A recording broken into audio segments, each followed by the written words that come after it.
이준석 징계의 파장과 전말입니다. 이준석에 대해서는 아까 여론조사 발표는 네. 말씀하셨죠. 네, 전해드렸습니다. 그런데 뭐 적절하다, 미흡하다 합하면 60%가 넘더라고요. 시민분들이 야 이거 조금 안 좋게 생각하시는 게 여기서도 간접적으로 드러나죠. 근데 이러기에는 8개월 동안이나 끌어오면서 너무 지쳐버렸고 도대체 팩트가 뭔데 성상납이라니 뭘 어떻게 상납받았다는 거야? 이게 누가 언제 8개월이나 어떻게? 끌고 왔어요? 작년 12월에 가로세로 강용석 변호사가 폭로했지 이게 않습니까? 이준석 대표처럼 이렇게 미디어에 예. 이 민감한 사람이 그걸 어떻게 해서든지 정리를 해서야 되는데 계속 지금 왔다는 것은 일반 사람들이 볼 때는 매듭 지으기가 어렵기 때문에 그런 거 아니냐. 아, 이렇게 뭔가 있고 단단히 잡혔구나라고 생각하는 게 상괴라. 우리 가로세로 연구소 강용석 그 전 의원이 뭐 여러 가지 자기가 문제 제기했다 사과한 것도 많잖아요. 예. 자기가 팩트하고 다르니까. 예. 그런데 제가 보면 뭐 팩트가 누가 보더라도 인정할 수 있으면 바로 사과해 버리더라고. 이게 변호사라서 그런지. 그래야 돈을 안 무니까 적게 그러니까, 무니까. 적게 무니까. 그런데 이거는 지금 그런 게 없어요. 없어요. 뭐 속 시원하다 잘 됐다 이런 멘트 냈던데. 징계 난 그날 네, 그러니까. 홈페이지에. 그 당시 시점으로 본다면 20대 후반 시점이잖아요. 예. 그죠? 그렇죠. 그 문제의 사건이 그 성상납이 사건이 있었다고 주장하는 그 해에는 유성 20대였죠. 호텔에서 있었던 예, 거기서 보면은 그래서 몇 차례 술 접대를 받았고 예. 당일 날은 거기서 잔 거는 맞다라고 시인을 했어요. 했지만 성상납은 없었고 거기서 혹자는 그러면 룸 접대는 괜찮은 거냐 뭐 이런 이야기도 하던데 어쨌든 간에 그 친구가 저는 아이카스트 김성진 대표 예. 이 친구가 지금 증명 살고 있죠. 예, 다른 감옥에 일로. 있죠. 근데 이 친구가 그 이준석 대표를 갖다가 심하게 공격하더라고. 그래서 둘이서 뭔가 또 이렇게 뭐 안 좋은 일이 있었나. 근데 결과적으로 박근혜 대통령이 취임 이후에 첫 방문을 벤처계의 아이카스트를 했잖아요. 예. 했단 말이죠. 예. 그제 막 설명하는 동영상도 봤어요. 그러니까 이게 이루어진 청탁 아닙니까? 어찌 보면은 그게 성상납 여부를 떠나서. 예. 그런데 성상납이라는 용어 자체가 지금 이제 국힘이 민주당을 공격하는 거였잖아요, 이게. 그렇죠. 근데 대표가 거기에 휘말리면서 이거 뭐 우리 늘 이 당 저 당 똑같아 뭐 이렇게 지금 되져버린 형국인 것 같아요. 이 건으로는 두 갈래의 흐름이 있는 것으로 많이들 관측하고 있는데요. 그 동의 여부를 떠나서 일단 두 가지 흐름을 잠시 소개해드리자면, 아니 그 똑똑새 말 잘하고 경우 바르고 누구한테도 지지 않고 전투력도 있고 새 기풍도 불러 일으키기도 했던 이준석이란 자가 아 그래 알고 보니 그런 일이 있었단 말이야 해서 실망하는 측 하나. 더군다나 이번 당원권 6개월 정지는 가벼운 건 아니지 않습니까? 깨놓고. 그리고 물론 성상납 여부를 심의한 건 아니었지만 증거인멸이라는 게 성상납이 없었으면 증거를 인멸할 건덕지가 없는 거잖아요. 그런 점이 하나 있고, 또 하나는 아니 우리의 희망이자 우리를 비교적 잘 대변해온 이준석 대표한테 그렇게 호되게 징계를 내린단 말이야? 에이 국힘도 안 되겠군. 그래서 떠나간다. 뭐 이런 관측도 있는데 글쎄요. 저는 아니 이준석 그 사람이 성상납을 받고 모종의 편의를 봐준다거나 봐주려고 했다거나 이거 과연 공정한가? 이게 이준석이 내걸었던 기치와 맞는 것인가? 그거에 대한 실망이 좀 더 넓을 것 같고요. 일부에서는 뭐 이준석이 그렇게 내치고 토사구팽한다는 식으로 바라보기 시작하면 그래서 떠나는 사람도 있기는 있겠으되 그 시발점이 되는 사건이 아름답지 못하다.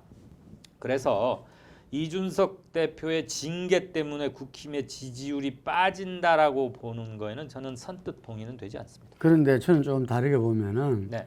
이 이준석이라는 한 명의 그 전도 유명한 청년 대표까지 됐던 청년의 어떤 징계와 국힘의 혼란 이것을 갖다가 좀 더 본질적으로 본다면은 국힘이 정권 교체를 어떻게 할 수 있었나 이걸 좀 봐야 된다고 봐요. 과연 국민의힘이 본인들이 이야기했던 그 혁신과 쇄신에 성공해서 정말 국민들한테 새로운 보수의 어떤 깃발과 내용을 보여줘서 거기에서 인정받아서 정권 교체 됐느냐? 네. 아니라는 거죠. 예. 그거는 윤석열도 이야기하고 그 이준석 당대표도 그 이야기하고 당에 있는 중진들도 다들 인정하고 초재선도 다 인정하는 바입니다. 국민의힘은 아직까지 변하려면 한참 멀었다. 예. 다만 그것이 국민들한테 이미지로 김종인 혁신위원장의 약자와의 동행, 호남, 청년 여성 이것의 어떤 이 방향으로 가겠다라는 것의 어떤 이미지로서 살아있고 그 이미지의 상징이 바로 이준석 당대표의 당선이었고 그리고 그것이 이 여의도 정치하고는 거리가 멀었던 정치론 처음엔 윤석열 대통령하고 연결되지면서 예를 들면은 국민의힘의 그 이 본질적인 모습이 가려졌다고 봅니다. 잠시. 가려지고 오히려 문재인 대통령과 민주당 그리고 그 이재명 후보의 온갖 의혹들 이런 부분들이 주요하게 되면서 이쪽은 오히려 갖춰지고 윤석열 후보의 여러 가지 본부장 여러 가지 비리나 의혹 문제도 이게 그냥 쌤쌤이로 이게 더 크네 이런 식으로 되면서 정권 교체가 이루어졌던 거거든요. 그런데 그 연결선상에 있는 지금 윤석열 후보의 이 국민들이 바라왔던 불안감, 전 그 불안감이 나타났기 때문에 지지율이 지금 아까 말한 폭락하고 있다고 보거든요. 거기다가 국힘의 어떤 이 변화와 혁신의 상징이었던 이준석 당대표의 입에 담기 어려운 그런 문제에 연루되면서 징계 처분을 받았다 이거죠.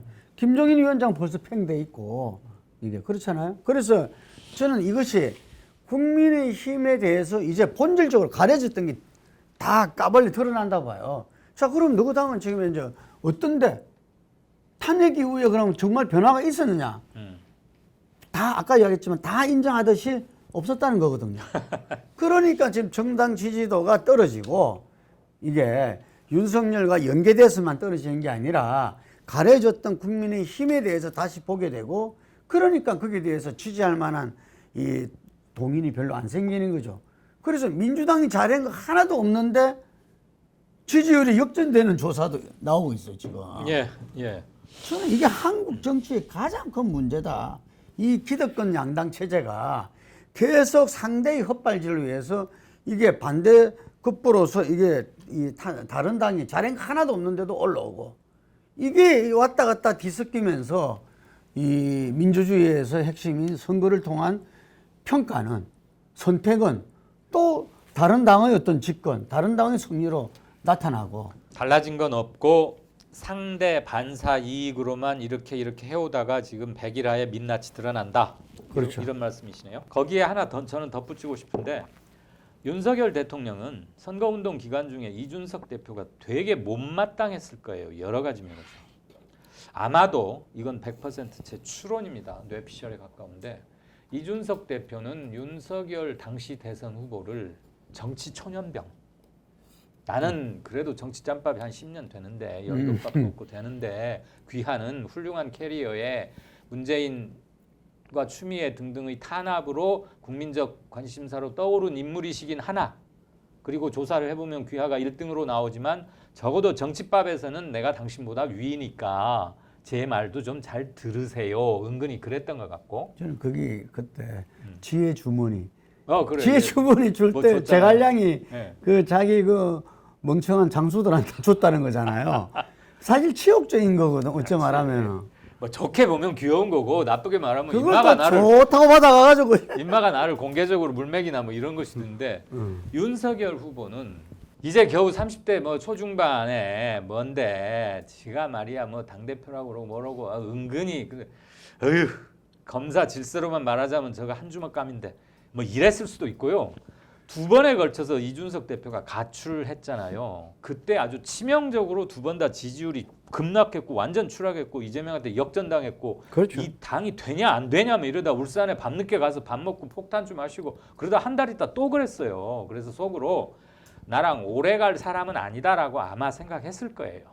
때만 먹은 거죠. 때만. 그래. 그리고 김종인은 이미 정리를 해버렸어요. 윤석열 후보 당시에 비대위 개편하면서 김종인 끊고 간다고 했고 이준석 데리고 이렇게 김기현 등등 해서 자 우리 함께 하자 하고는 됐어요. 이제 굳이 이준석이 그렇게 아쉬운 게 아닌 거야. 그리고 지금 중요한 거는 선거가 예. 없어. 큰 1년 반 선거가 동안. 지금 2024년 총선밖에 아니잖아요. 없어요. 그러니까 2년간 심판 받을래야 뭐가 없어요. 그게 지금이라고 보는 거죠. 예. 저 칠라면. 이준석 보통이 아닌 저 이준석을 갖다가 이 정리하려면 지금 1년 뒤에 그 당대표가 이제 임기가 끝나는데 예. 그 동안 1년 동안 어떤 일이 벌어질지 모른다. 그렇죠. 그런데 바로 혁신위를 띄워버렸잖아요. 예. 지방선 끝난 다음에 예. 아 이거 그대로 있어서는 안 되겠다. 어. 오히려 그 사인을 준 거죠. 너무 좀 급했다고 볼 수 있어 이준석은 혁신위를 띄운 게. 아무튼 궁합이 안 맞아요. 제가 볼 때는 둘은. 근데 지금 힘을 가진 쪽은 어쨌거나 굉장히 사면초가에 몰려 있지만 그래도 아직 힘을 갖고 있는 건 대통령이죠. 여당 대표보다는. 그리고 당연하죠. 여당 대표가 당내 중진이나 의원들로부터 전폭적인 지지를 받고 있는 것도 아닙니다. 전폭적인 그 정도가 아니라 이렇게 보면은 이 이준석에 대해서 아예 선을 긋고 비판하는 사람이 있고 예. 그게 아니고 이 당무를 한 사람 같은 경우는 그렇게 할 수 없죠. 그리고 당대표 아래서 자기들이 그 일을 한 건데 그래서 기본적으로는 혁신의 상징으로 인정한다. 그 여러 가지 우리 이 청년들이 지지를 오게 해줘서 고맙다. 뭐 이런 이야기들은 해요. 하면서도 이번에 징계 끝나고 나서 주말과 오늘 이렇게 그 한 거 보면은 다들 그 사표를 냈으면 좋겠다. 수용해라. 수용해라 좀 이런 거죠. 재승박덕 네. 이런 게 아닌가 싶고. 그 홍준표 이 지금 대구시장 이 이준석에 대해서 이렇게 윤핵관과 논쟁이 있을 때는 상당히 이준석 편을 많이 들었어요. 예. 많이 들었는데 이번에 그 지금 한 말 중에서 바른정당 시절에 예. 손학규 대표를 몰아내기 위해서 이준석 대표가 정말 끈질기게 싸웠거든요. 예. 이게 예. 그때 뭐 심한 말도 하고 영감탱이 뭐 이런 말도 하고. 그러니까 그때 얼마나 수모를 겪었겠어요. 예. 그 손학규 대표 저는 그때 손 대표가 참 안타깝던데 왜 저렇게 저기서 연연할까 이런 생각이 들던데 하여간에 홍준표 대표가 뭐라냐면은 그때 비하면 지금은 이건 약가다. 뿌린 대로 거두리라. 네, 거둔다 이거죠. 네. 그래서 이준석 대표는 저는 우리가 그 보면은 만약에 자기가 미래가 있다면은 예. 이번 일은 그대로 저는 있는 자체로 받아들이는 것이 낫다. 근데 죄 질이 썩 좋지 않아서 미래를 함부로 얘기하기도 힘들 뿐더러요. 젊은 세대를 유인해 오는데 성공했다고들 중평을 하던데 저는 조금 이런 각도에서 봐요. 이준석 당대표가 당대표 선거에서 될 때는 젊은 층의 열화와 같은 파워에 의해서 된 거 맞습니다. 그런데 대선에서는 갈라치기 전법이 막판에 갈수록 급격하게 빛을 잃었고 오히려 여성들을 대동단결하게 만드는 걸로 작용을 했어요. 그래서 아슬아슬했어요. 그래서 저는 꼭 이 친구가 2030을 독점적으로 대변하고 있다라고 보는 데는 아니 이제 제가 볼 동의 안 때는 합니다. 이 보수의 정권 교체의 그 욕구와 욕망이 만들어낸 모래성이다 이렇게 볼 수 있어요. 이준석은 멋지네. 혁신의 상징, 제목 나왔네. 모래성. 혁신의 상징일 수도 있지만 그라고 보는데, 근데 이 어쨌든 우리 지난 한 1년간을 예. 한국 정치에서 새로움을 보여줬던 이준석을 본다면은 예, 한마디 어드바이스를 한다면은 예. 예, 지금 이 시점에서 이 선을 긋고 받아들이고 그 다음에 저는 홍준표 시장이 잘 이야기했다 그러거든요. 그 이후에 본인의 여러 가지 혐의와 의혹을 클리어하는데 전력을 하고 지난 일을 다시 한번 이렇게 되새겨 예. 보는 그런 지혜를 갖는 시간을 가져야 된다. 근데 저는 그 말이 맞는 것 같아요. 지금 여기서 이제는 몸부림치봤자 이미 저 국힘에서는 국회의원 중에서는 이준석 이 대표한테 함께 하겠다는 사람은 한 명도 없어요. 그럴 겁니다. 이게 야 정말 이준석 대표 그거 보면 또 막 이 돌아버릴 건데 이게 어쩔 수 없는 거죠. 이게 예. 거꾸로 말하면 자기가 당대표 1년간에 어떻게 국회의원 한 명을 자기 측근으로 못 만들었냐. 거꾸로 말하면 그렇거든요. 그거는 뭐 나이의 문제가 아니잖아요. 이게. 이건 사안의 성격이 네. 일단 좀 굉장히 치명적이고요. 이게 음. 만약 사실로 입증이 된다면 저는 십몇 년 전의 일이 사실관계가 드러날 수 있을지에 대해서는 회의적이지만 일단은 본인은 그것으로부터 벗어나려고 무진 애를 쓰고 일단은 잊혀지는 게 중요합니다. 국힘이 앞으로 어떻게 수습해 갈지 지금 오늘 아침 보도에 따르면은 어쨌든 간에 사퇴를 하지 않는 한 이 사고로 처리돼서 예. 그 직무대행 지금 이제 원내대표인 권성동 직무대행 체제로 갈 수밖에 없고 전당대회는 불가하다 뭐 이런 거죠. 예. 그럼 6개월 뒤에 돌아오면 다시 당대표하고 6개월 뒤에 전당대회 하는 건데 이제 그거는 이제 이준석 대표는 달리 있는 거죠. 그렇잖아요. 6개월 뒤에 그러면 대표로 복귀를 하는 겁니까? 그렇죠. 이 지금 당헌 현재 당규가. 당헌 당규로? 예, 예. 대표로 오는 거죠? 그렇죠. 근데 그때 과연 대표로서 권능과 권위와 지금도 기능을 할수 있을까? 당대표는 이준석인 거죠. 예, 다만 사고. 직무 정지가 된 거고. 예, 예. 예. 그렇게 권성동 원내대표가 정리를 했죠. 예, 당 기조국의 어떤 이 유권 해석. 예, 유권 해석에 따라 그렇게 했더라고요. 아무튼 이준석 체제는 일단 끝났다고 보는 게 하여튼 맞고요. 한 지켜보겠습니다. 이후에 이 부분에서 차기 당권을 노리는 주자들하고 또 네. 어떤 이 참고로 권성동 원내대표는 지금 원내대표이기 때문에 사퇴할 수가 없어요. 예. 그래서 본인은 빨리 하더라도 전당대회에서 당대표를 하려면 6개월 뒤 이후에 할 수밖에 없거든요. 그렇죠.